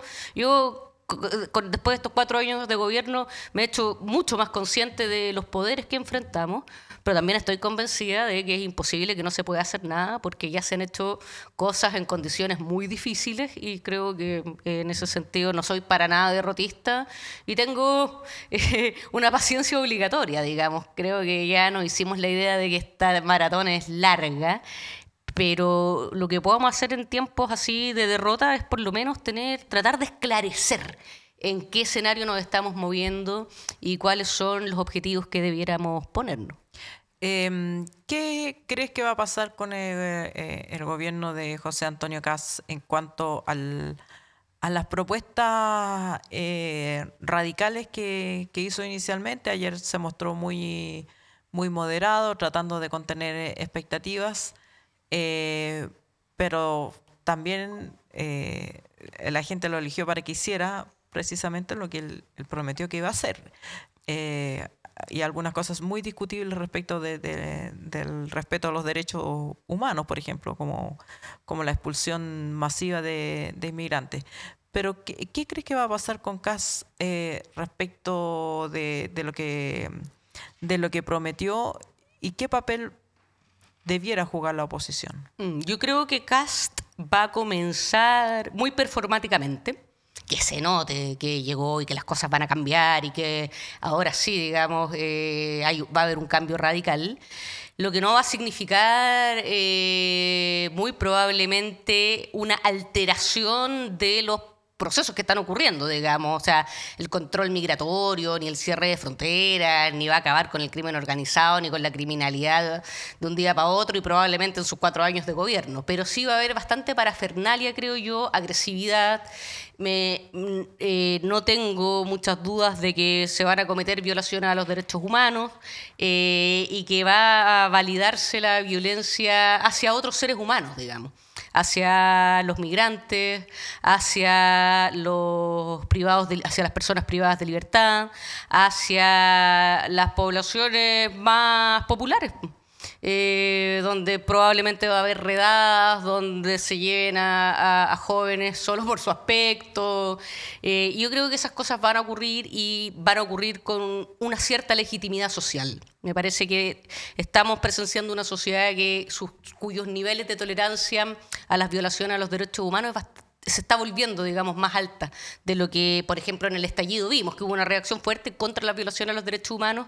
Creo que el miedo y también cambios reales en los patrones de criminalidad han ido bajando la sensibilidad, anestesiando un poco esa sensibilidad que nuestro país tenía por su historia reciente de violación a los derechos humanos y que se reactivó con el estallido, donde hubo una reacción, digamos, contra las violaciones a los derechos humanos. Ahora bien, creo que de todas maneras no la va a tener fácil porque Chile tiene problemas que no son de fácil resolución. Entonces creo que de todas maneras va a jugar entre la performance y enfrentar también la decepción de magros resultados. Me parece también que lo más complicado de la derecha de Kast es que no tiene proyecto de futuro, en el sentido de que las ideas de Kast son las ideas de Jaime Guzmán y los Chicago Boys, de la derecha pinochetista y neoliberal que refundó este país a finales de los 70 y la década del 80. Sí, aquí los únicos refundacionales en realidad han sido ellos. Y en ese momento era un proyecto de futuro, un futuro con el que yo no comulgo, pero refundaron Chile, hicieron un país de nuevo. Con nuevas reglas y con nuevos valores y con nueva constitución y eso lo hicieron y en ese momento fue un proyecto de futuro, pero ese proyecto hoy es un proyecto del pasado. O sea, ese modelo, el neoliberalismo puro y duro, se está agotando no porque el movimiento obrero lo esté derrotando. O sea, el propio Estados Unidos está cerrando fronteras, imponiendo medidas proteccionistas, aranceles, volviendo a intentar desarrollar su industria. O sea, estamos en otro mundo y que Chile pueda superar los problemas que ahora tiene, que son problemas de desarrollo. Digamos, Kast no tiene ni una respuesta para eso, digamos, de cómo tener una economía más compleja, para que nuestros jóvenes puedan trabajar, digamos, en trabajos bien pagados, masivos, etcétera. No tiene respuesta para eso y va a ir chocando con que este modelo no logra ya generar cohesión social. A punta de represión, claro, puedes mantener a la gente más o menos tranquila, pero no cohesionada. Eso por el lado de Kast. Y por el lado de la oposición yo creo que hay cuestiones que son básicas. Primero, una oposición que va a tener que defender lo conquistado si es que hay amenazas a las 40 horas, si quiere Kast cambiar el reglamento de aborto en 3 causales. Va a ser una oposición que va a tener que defender cosas que no son muy populares en este momento. ¿Quiénes van a defender a la población migrante cuando se estén violando sus derechos humanos? Ahí tiene que estar la izquierda, claro. Si nosotros estamos del lado de los derechos humanos. Pero también creo que es una izquierda que tiene que mantenerse en la defensa de propuestas para mejorar la vida de las personas. Yo me pregunto, esta genial y tan buena idea que Janet Jara toma del programa de Evelyn Matei del pie cero y con un dividendo no superior a 300.000 pesos y que iba a ser aplicado para personas entre 25 y 40 años y decía, pucha, si gana Janet Jara yo ya no califico para esta política. Bueno, ¿por qué el país no nos ha visto durante 4 años batallando por eso? Batallando para que los jóvenes de nuestro país puedan acceder a un pie cero y a un dividendo pagable. ¿Por qué ahora nomás? ¿Por qué no estamos 4, 5, 6 años organizando a las personas para empujar esas agendas de mejoramiento de la vida, digamos? Y por otro lado, lo que hablábamos antes, o sea, tenemos que meternos paralelamente, todo esto al mismo tiempo, en una reflexión bien profunda de cómo se construye izquierda en el país del voto realmente universal y con el mundo popular realmente existente, no con el que exista en nuestras cabezas ni en las películas de Patricio Guzmán, el Chile que realmente existe, digamos. Claro, o sea, por lo menos la manifestación de ayer es universal, digamos, están Sí, pum. todo el padrón, de hecho, incluso Casi todo el padrón votado. la convocatoria de Parisi de votar nulo no funcionó mucho, la gente se manifestó mayoritariamente por las opciones que había. Y por lo tanto ya no es como decir, no, es que tal grupo de personas no votó, por lo tanto no sabemos lo que piensa, ya está todo ahí. ¿Qué crees que debiera hacer la izquierda, sobre todo, y te pregunto acá por el Frente Amplio, que es de los partidos de izquierda el más nuevo y el que parece que tener menos base social? ¿Qué es lo que debiera hacer la izquierda para interpretar o buscar representar a los sectores populares?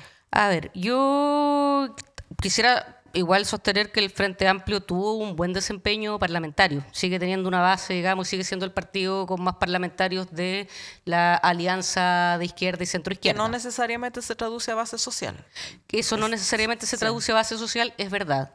¿Qué es tener base social hoy? También es una gran, también es una gran pregunta, ¿ya? Pero sí, a mí me gustaría como, porque se dice harto que el Frente Amplio no tiene, digamos, futuro o le ha ido mal. La verdad que es, digamos, nos fue mal en la primaria, nos fue súper mal, pero y podía eso repetirse en la parlamentaria y no se dio ese escenario. Entonces me parece que hay Frente Amplio para rato y creo que en eso no me preocuparía de aquello. Sí me preocuparía de a qué Chile el Frente Amplio busca representar y cómo se hace. Por ejemplo, ya identificamos que existe un Chile de clase media emergente que está endeudado, que tiene un pasado reciente de pobreza de la que logró salir, que cree menos ya en el poder de la educación formal y del trabajo apatronado, ¿cierto?, asalariado como mecanismo de ascenso social, que tiene dificultades para llegar a fin de mes, dificultades para comprarse una casa propia,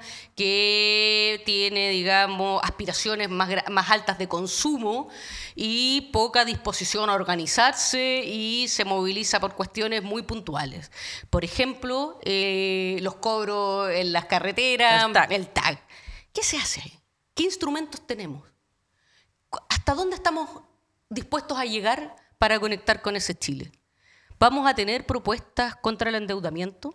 ¿Vamos a tener propuestas para renegociar los contratos con las carreteras? ¿Vamos a tener propuestas para renegociar los contratos con las empresas eléctricas? Muchas de estas cosas estaban en el programa de Janet Jara.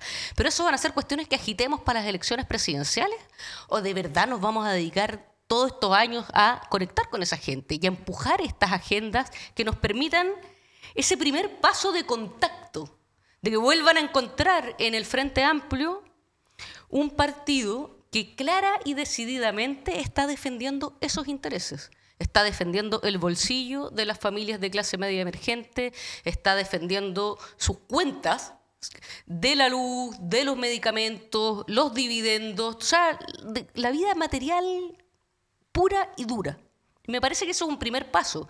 Evidentemente, bajar las cuentas de la luz no es un proyecto político, son medidas para demostrar, para reconectar, digamos, la política de izquierda, el Frente Amplio con la sociedad realmente existente y que tengamos de qué afirmarnos para que nos crean que de verdad estamos de ese lado, ¿cierto?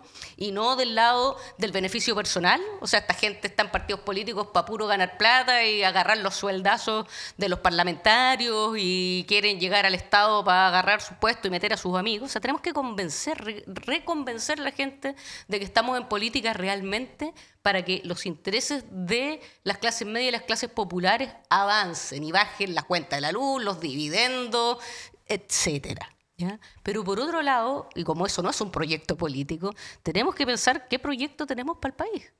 ¿Cómo, si nosotros tuviéramos la capacidad de hacerlo, qué vamos a hacer con este país? cómo proponemos al país que vamos a alcanzar el desarrollo, el bienestar, vidas tranquilas, familias contentas, gente contenta con lo que hace, que pueda estudiar algo que le gusta y después trabajar en eso que le gusta y ganar un buen sueldo con eso que le gusta, que no es mucho pedir, pero por Dios que es difícil en economías subdesarrolladas, donde el país no alcanza para todos, donde el bienestar no alcanza para todos, donde los buenos trabajos no alcanzan para todos, donde la mayoría de los trabajos son malos y van a ser reemplazados probablemente por inteligencia artificial. Entonces, hay cuestiones más inmediatas que yo creo que hay que empujar para reconectar con el país, con las clases medias y las clases populares, pero hay preguntas que son de largo alcance, que por supuesto no lo tenemos todo claro, tampoco es que no sepamos nada, hemos hecho en cada ejercicio electoral esfuerzos por ir articulando ese proyecto, pero todavía nos falta, es mentira, nadie puede decir que aquí tiene todo claro para adelante, porque estamos en un mundo inestable, porque geopolíticamente la cuestión está muy complicada, donde no hay certezas. Bueno, en ese mundo de incertezas, ¿qué se puede hacer a nivel nacional para que dentro de este país, en ese mar de incertezas, podamos vivir más seguros, más tranquilos, más felices? Yo creo que son las grandes preguntas que la izquierda primero tiene que responder y después tiene que convencer a la mayoría del país de que es posible caminar hacia allá. Bueno, muchas gracias, Pierina Ferretti. Fierretti. No, Fierretti. Esos son otro tipo de actividades. Muchas gracias por haber estado con nosotros en un programa que ha sido un programa fundamentalmente de conversación y análisis. Hoy día no trajimos ninguna otra noticia. Nuestros 3 entrevistados fueron invitados a conversar sobre el Chile que comienza hoy. Tras las elecciones de ayer, estuvimos con Darío, que vino como entrevistado, pero ya vuelve la próxima semana, Álvaro Díaz y Pierina Ferretti para ver cómo sigue el país. A todos ustedes que estuvieron escuchándonos, viéndonos, muchas gracias. Recuerden que este proyecto 32 Minutos pretende seguir existiendo y para eso es necesario su aporte. Ahí abajo están las instrucciones de cómo aportar por una vez si es lo que quieren o hacer un aporte mensual si pueden y quieren. Y si no tienen dinero para aportarnos y les gustó el programa, por lo menos pónganos un like, compartan este contenido y nos vemos el próximo lunes ya con full equipo. Darío vuelve a la conducción y los demás continuamos como siempre. Muchas gracias por haber estado ahí. Chao, chiquillos. Muchas gracias. Gracias por un gran programa. Gracias, Pierina. Y nos vemos el próximo lunes.